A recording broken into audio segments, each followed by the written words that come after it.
लोभ निकलेगा। नंद बाबा का लोभ जा चुका है, अटारी पे खड़े है करके लुटा रहे हैं महाराज, भर भर के लुटा रहे हैं नंद बाबा। हाथी दीने, घोड़ा दीने, और दीनी पालकी, बालकन को लाडू पेड़ा, बूढ़े को लापसी, कड़े दीने, छड़े दीने, दीनी मुक्ता माल की, सबको प्रदान कर रहे हैं। 6 दिन के ठाकुर जी भय, तभी पूतना नाम की राक्षसी आई, और पूतना रूप बदल करके आई। जैसी है वैसी नहीं आई है, अपने रूप को परिवर्तित करके आई है। जैसी पूतना का आगमन हुआ, कहते इतनी सुंदर बन के आई थी, इतनी सुंदर बन के आई थी कि वहां सब में चर्चा होने लगी। भैया नंद जी के लाला को देख के तो ऐसा लगे परमात्मा आयो होगो, और आज हमारी बात सिद्ध है गई। क्यों? ये जो आई का है, यह देख करके ऐसा लग रहा है कि लक्ष्मी ही दर्शन करवे जा रही है, इतनी सुंदर। उसका रूप राक्षसी का है, परंतु बन के सुंदर जा रही है। बंधु हमारी एक बात मानिएगा, ठाकुर जी के सन्मुख रूप परिवर्तित करके मत जाओ। रूप परिवर्तित मतलब श्रृंगार से नहीं है हमारा मतलब। हृदय जैसा है, विचार जैसे हैं, व्यवहार जैसा है, भाव जैसा है, वैसे जाओ। मैं अगर मंदिर में जाता हूं और मुझे ये याद रहे कि मैं महाराज जी हूं, ठाकुर जी के लिए मैं पूतना हूं, अरे आऊं महाराज जी बन के आयो है। मैं मंदिर में जाऊं, मुझे याद रहे मैं मंत्री हूं, मैं ये हूं, मैं वो हूं, मेरी ये पदवी है, तो ठाकुर जी के लिए हम पूतना ही हैं। वहां तो तुम जो हो वैसे जाओ। मुझे मेरे अवगुण पता है, मेरे अंदर कौन कौन से अवगुण हैं, उन अवगुणों को चित्त में धारण करके मैं ठाकुर जी के सन्मुख जाऊं।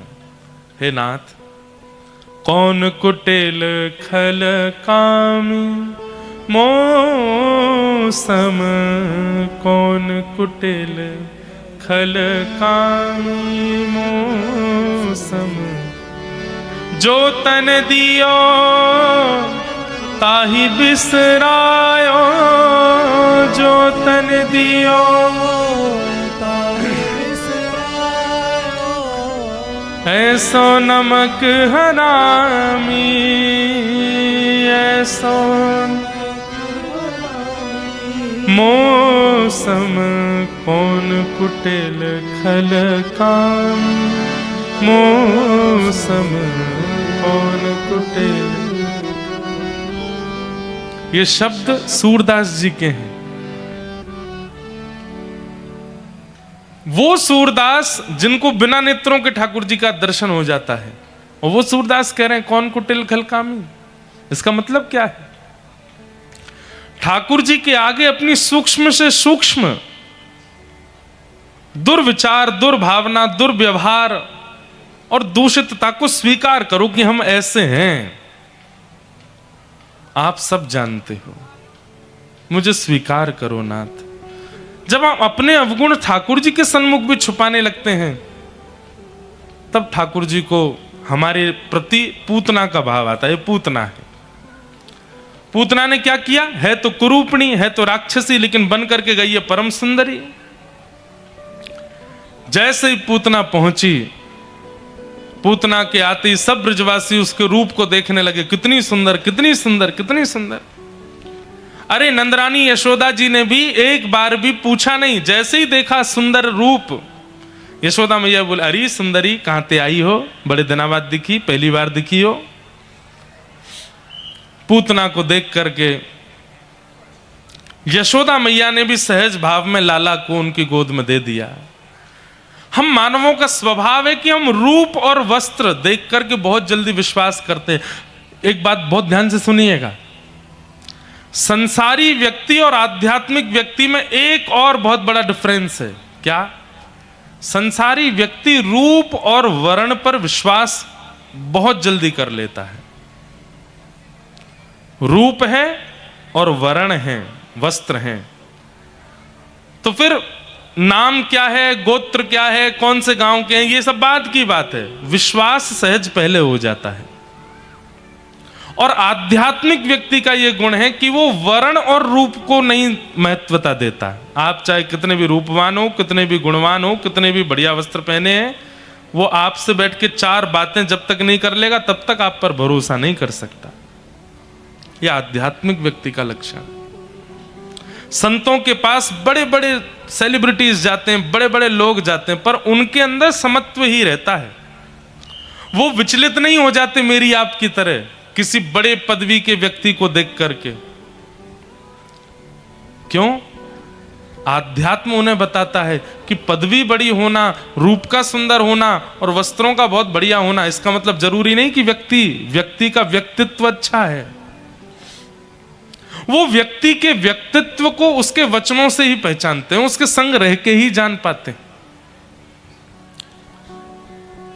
और संसारी व्यक्ति का व्यक्तित्व चाहे जैसा हो, है पॉपुलर है, तो इसका मतलब है कि उसको वो विश्वास का पात्र है। हम उसको कुछ भी दे सकते हैं, हम उससे कुछ भी बोल सकते हैं, कहीं भी उसके साथ जा सकते हैं।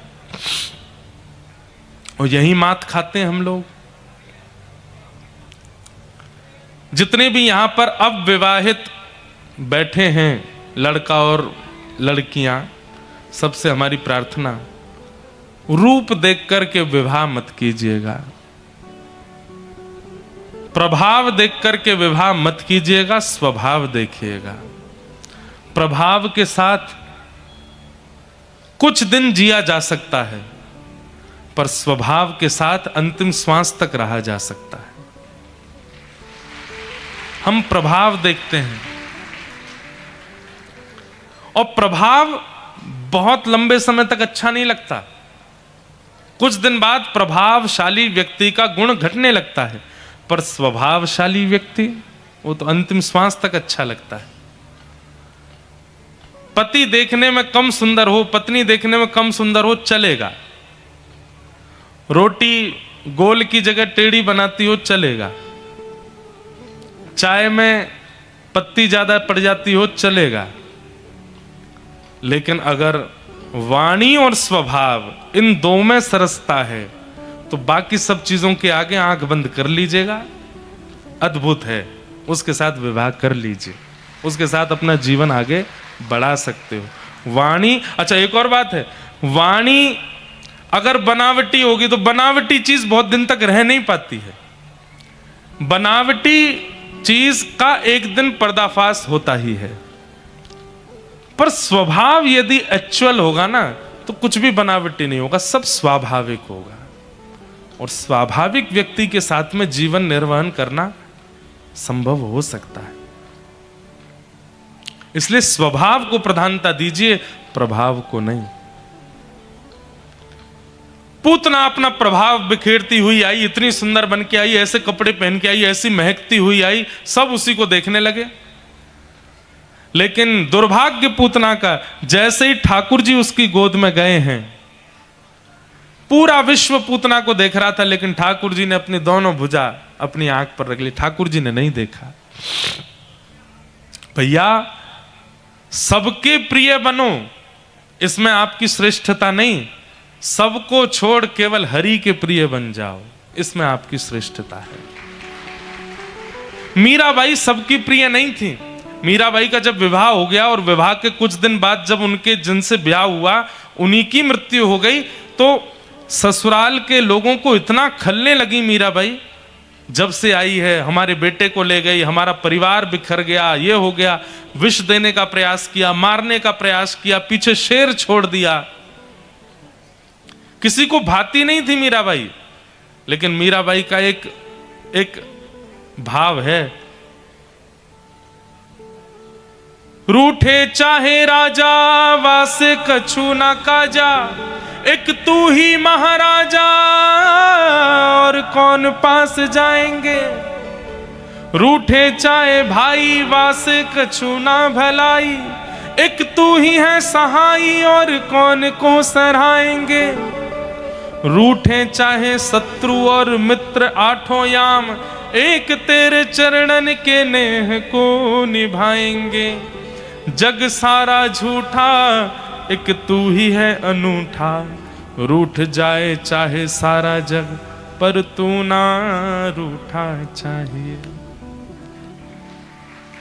आपसे भैया रूठ गए, मैया रूठ गई, पिताजी रूठ गए, पति रूठ गए, बच्चे रूठ गए, पत्नी रूठ गई,